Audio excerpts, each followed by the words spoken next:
Hello everyone. So in this lecture, we are going to learn about how the knowledge is getting encoded in a deep learning and how the knowledge encoding affecting the performance of a deep learning architecture. So let's begin. This is a part of the concept introduction to the interpretability in deep learning course. And myself, Dilip Prasad, and I'm a faculty at Department of Computer Science at UIT, the Arctic University of Norway.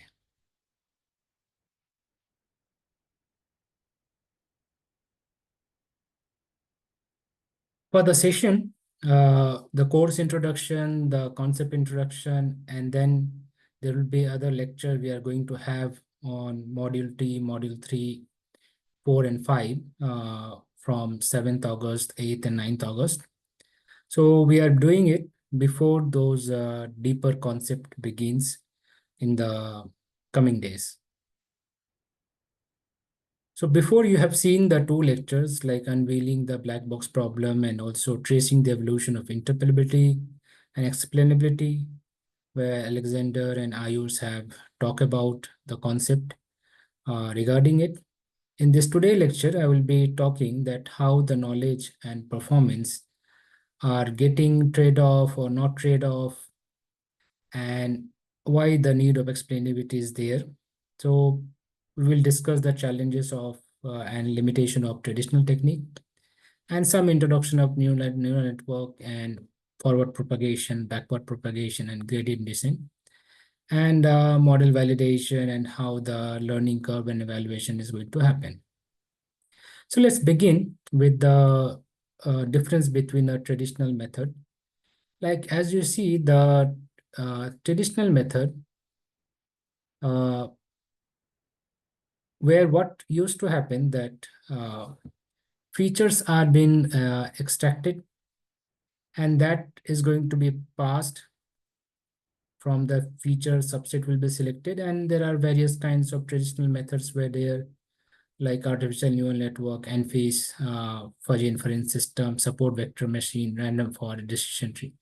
This is a pre-deep learning era, so pretty much before 2011, 2012.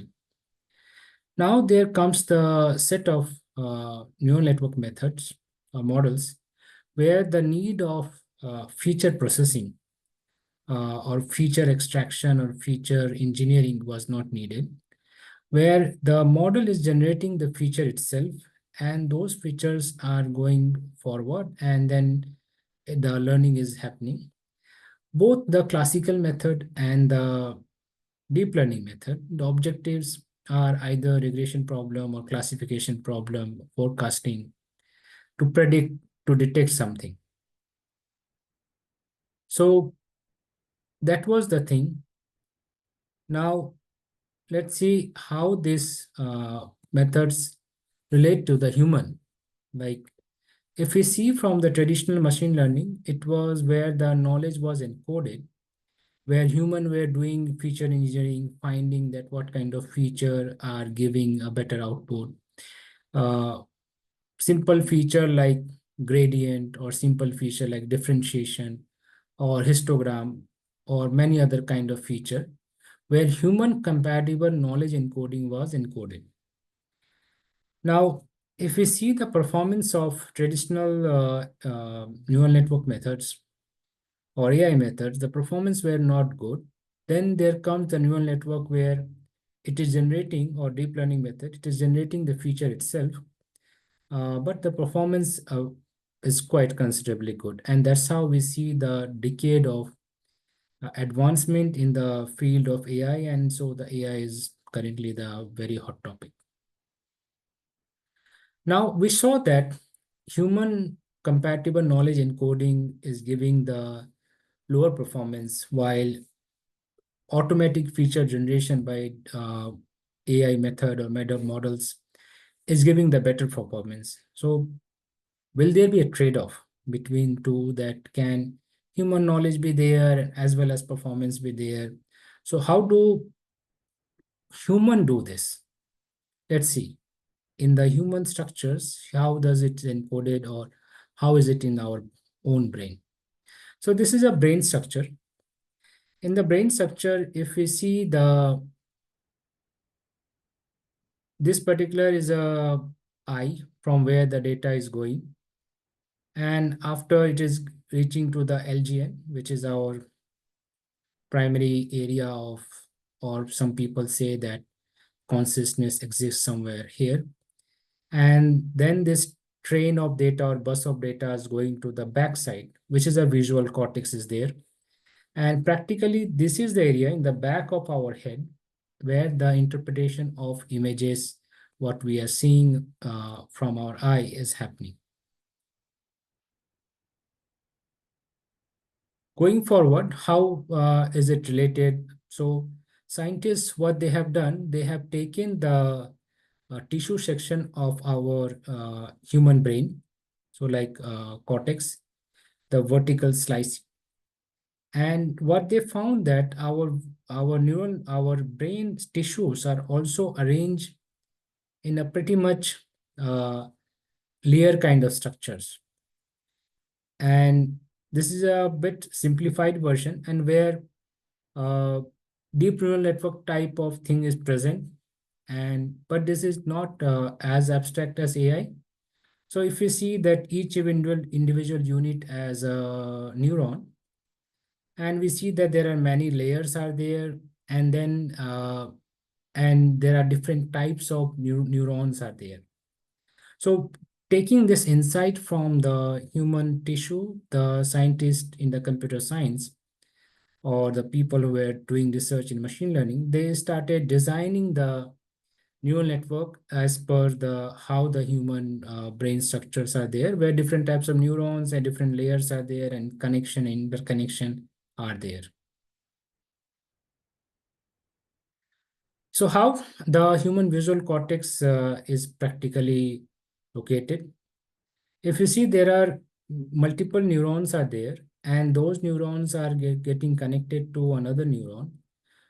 So the data from this axon is going to get connected to the dendrite of this neuron. So the front portion is dendrite, and the back portion is axon. This is a neuronal structures. So if we take the single neuron unit, which is a learning unit, so which typically learned via the weights, and there are different types of neurons can be there, which has a different function. Later on, we will see that in the neural network, different types of architectures are there and different types of neurons are there. So typically what is the output is determined, like y. It's equal to some nonlinear activation function. And then there is a bias and the weights, which is there, and the input. So weight, which getting linearly combined with the input, and there is a bias, and there is a nonlinear activation function is there. Now, why this bias is there? So even in our human brain, if there is no bias, then for every input, this neuron has to fire. Now, we know that our human body receives a variety of signals, probably few hundred thousands of signals it is receiving each and every fraction of second.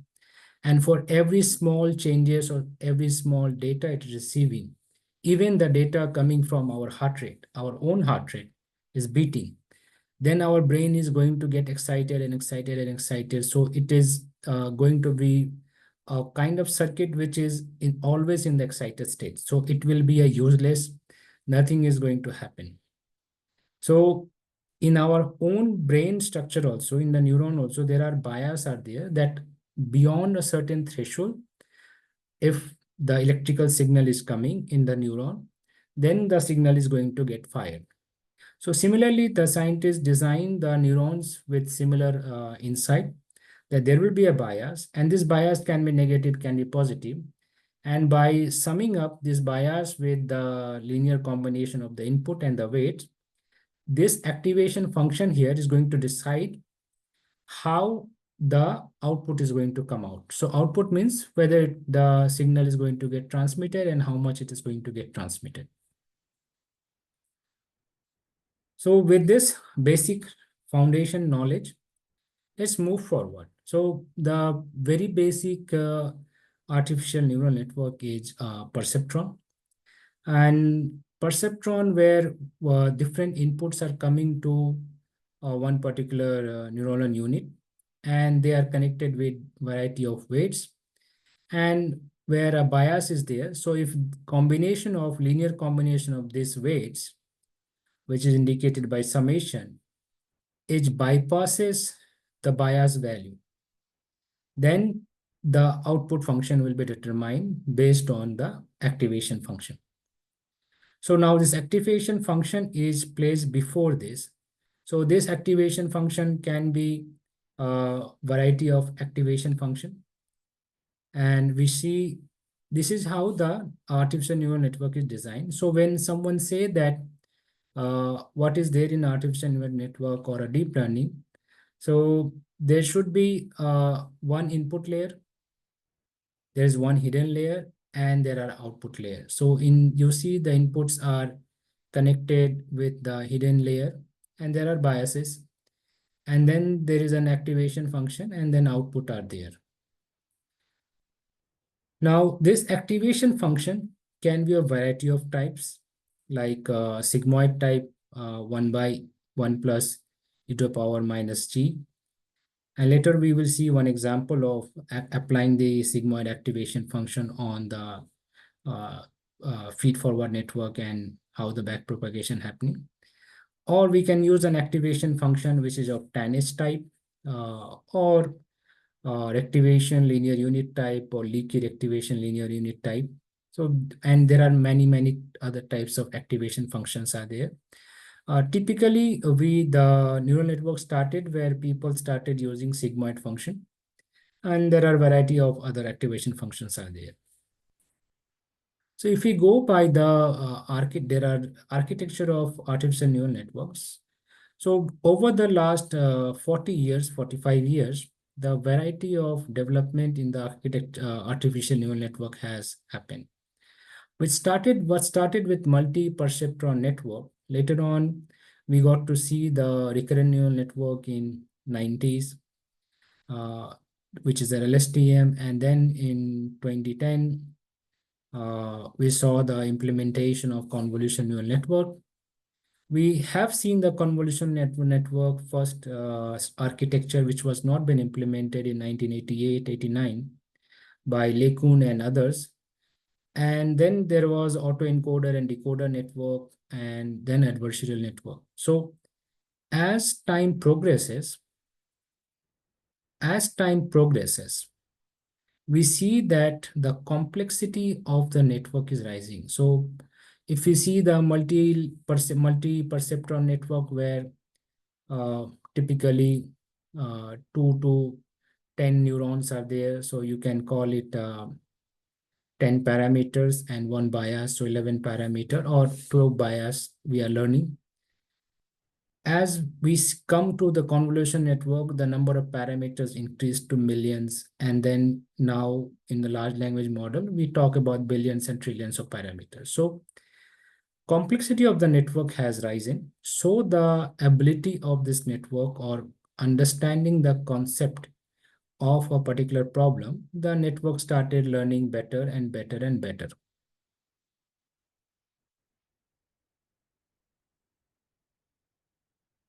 So let's see how the information is flowing in this network and how the learning happens. So if you see this multi-layer perceptron, where the information going in the forward direction, so it started coming from there and there and there.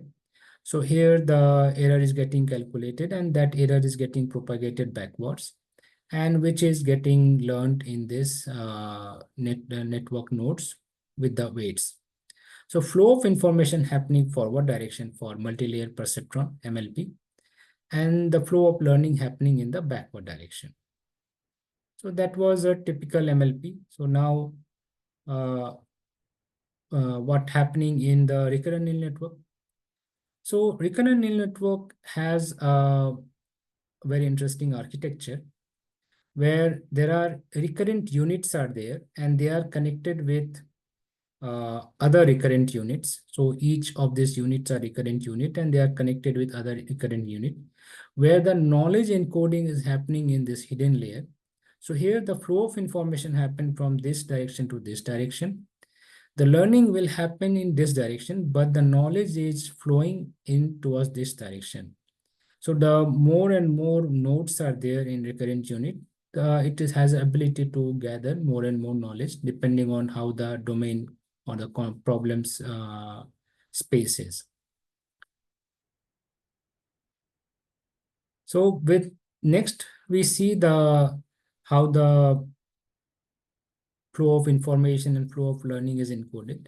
So now for convolutional neural network, we see it is quite similar to multi-layer perceptron, but there are many different units are there, but the architecture wise, they are been arranged in a different manner. So where flow of information passing in forward direction and the flow of learning happening in the backward direction, similar to the multi-layer perceptron. But the knowledge is flowing. If we see the knowledge is flowing in this direction as we go from initial layers to next layer and next hidden layer and next layer. So this direction of knowledge is flowing. And this knowledge in convolutional network are spatially correlated. So you can see there are filters are there, kernels are there, which are being arranged in some coordinated manner. And this particular knowledge, which are spatially correlated and flow of knowledge happening in towards the direction of flow. We will see how this knowledge is flowing and at different layers, how the knowledge are getting encoded when we do the hands-on lab session. Now, next set of architecture comes, which is an on-code autoencoder decoder type, where in autoencoder and decoder type, the one side we have the encoder network, the other side we have a decoder network. So here, flow of information happen from encoder in this way, and then there is a bottleneck is there, and after that there is a flow information to the decoder network. In this case, the flow of learning happen in the backward direction. But the flow of knowledge, we see the architecture is quite different. So from here to here and from here to here, the flow of knowledge is happening.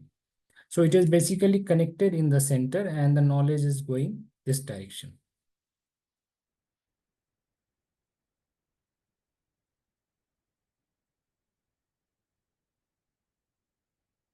The next set of architecture, which is a adversarial network architecture. In this particular architecture is quite interesting phenomena. It's based on the game theory that let the network generate some data from its latent variable. And then this particular data is going to be judged by the discriminator. Is it close to real data or not? If it is able to correctly detect it, then it is going to say yes, correctly detected. Otherwise, the error is going to go back direction.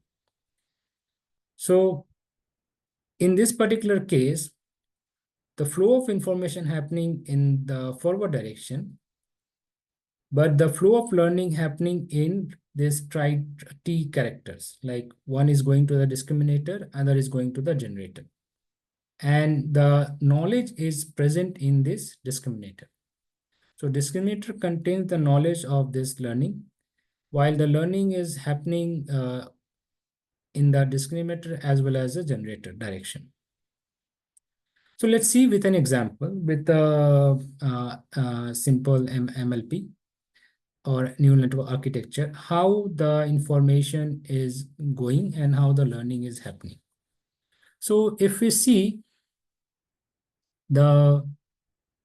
this particular data is there in a tabular format, like we have presented, where Y is a target, and then the input are X1, X2, X3. So let's take one example where 7, 8, 10 has been an input, where the target, the network should tell that 1. So this 7 went to this, and these weights are randomly initialized. So with this 7 is going to this weight, and then with the function which we have created for neurons, on that the data calculation will happen. And then finally we will see what is the output, and then this particular direction, the how the flow is happening, and then we see how the flow of learning happening in the subsequent slide.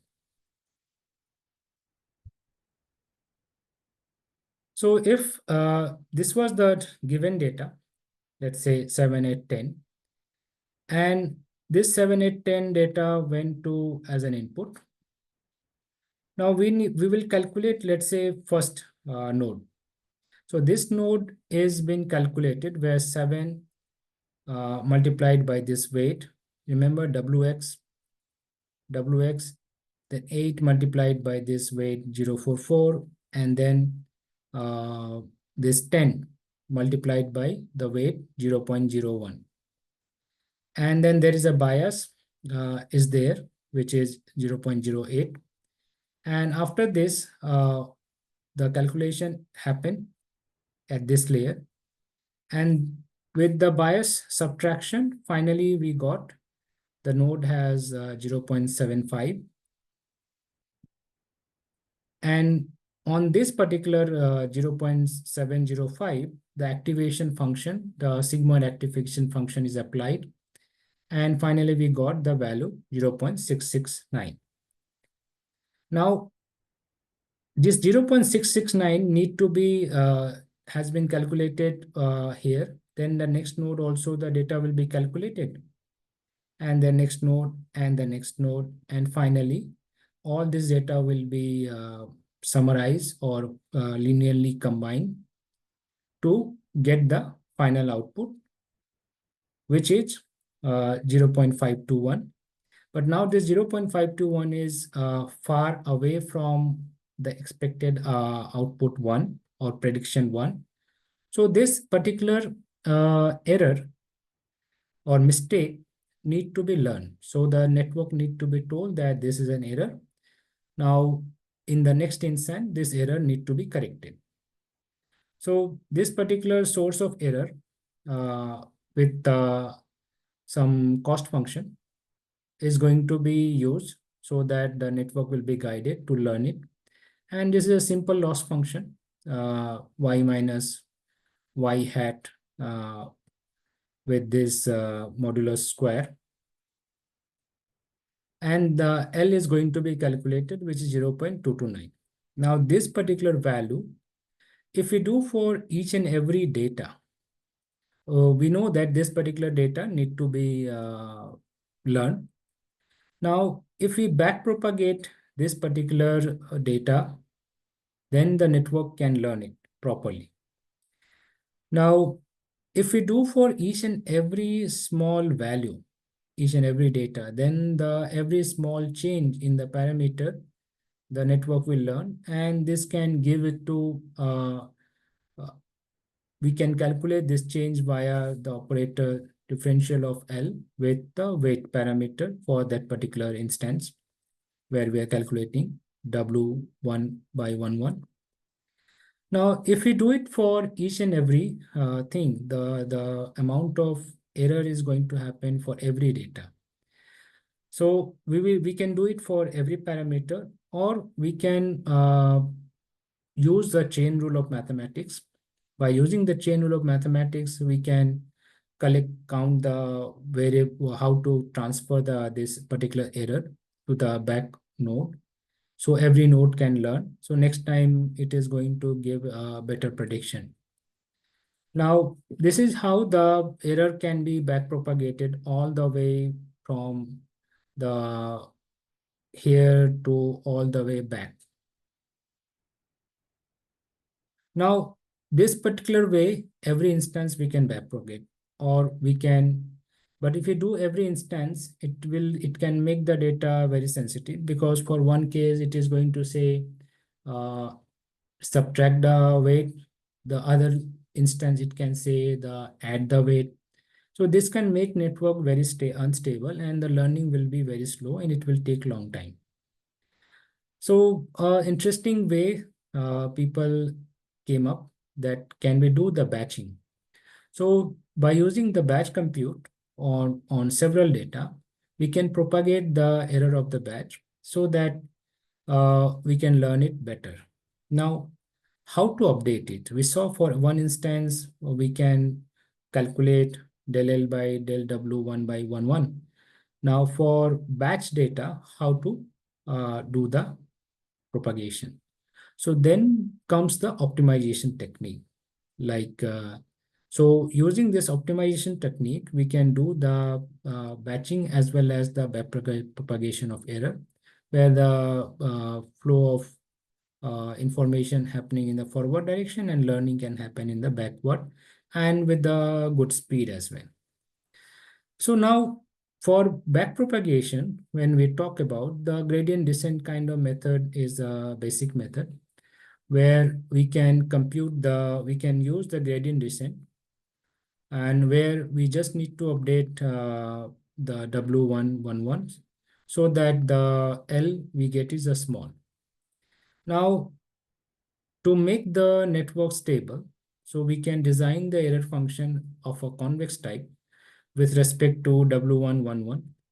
Now, what is a convex and concave function? So in a convex function, minima lies in this particular place, but in a concave, the maxima lies at this place. So it is easy to minimize than the maximize. So if we go by the convex function, the errors, the solution space of convex function or the gradient descent or the how the optimization function proceed is going to may go like this kind of approach. So pure convex function, if it is there, then we can get a smooth curve, but not so on convex function or partially convex function can have a different kind of shape. So let's see, we designed this gradient descent with so that L is small with a change in W11. Final aim is that if we can get this differentiation operation equal to 0, then we reach the, we don't need to change and then stability has achieved. So now what we have seen is that we may start from here and with some error update, we may reach here, or we may have started here, we can reach here. So with over the time, we can finally reach the minima. And that is what the aim of designing this convex function and how the gradient descent propagate. So ideally, the gradient descent propagation is as ideal, it can be falling very smoothly. But it can happen that solution space, the objective function space is like this, and it can get stuck in the local minima. That after this, it is not able to, it say that, yeah, I have reached the solution. Or it can reach a possible saddle point and chances that it may go down or may not go down. So variety of solution space can be there and the propagation of gradient descent can be vary, and it can be controlled based on how the learning rate is there.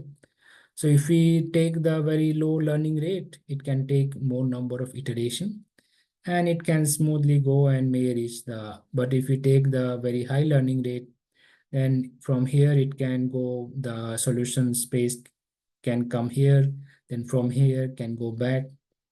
And if we really take the very high learning rate, then it can quickly go down very fast. So with this kind of properly designing the gradient descent function, we can see that the learning can be encoded and also with the batching.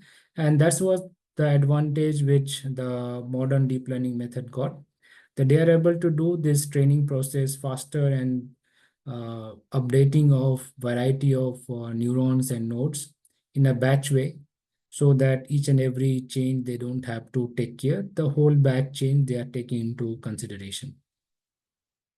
So in summary, as with the time, the neural network started becoming complex and complex and complex. But then with the complexity, its ability to learn the concept has been rising.